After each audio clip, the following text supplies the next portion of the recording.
టాలీవుడ్ లో ప్రస్తుతం స్టార్ దర్శకుడు అనిల్ రావిపూడి తదుపరి సినిమా గురించి భారీ చర్చలు సాగుతున్నాయి.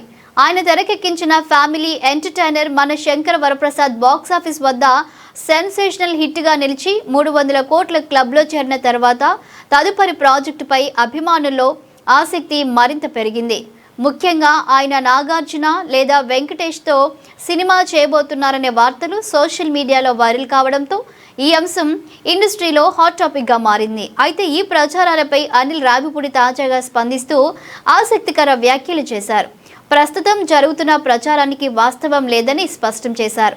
ఇంకా తాను కొత్త ప్రాజెక్టుకు సంబంధించి కథా చర్చలు కూడా మొదలు పెట్టలేదని తెలిపారు. నేను ఇప్పటి వరకు పేపర్పై పెన్ కూడా పెట్టలేదు, కానీ ఇప్పటికే హీరోలు కథ టైటిల్ కూడా ఫిక్స్ చేసినట్లు వార్తలు వస్తున్నాయి. ఆ ఫ్లో చూస్తుంటే యాక్షన్ కట్ కూడా చెప్పేస్తారేమో అనిపిస్తుంది అంటూ సరదాగా స్పందించారు.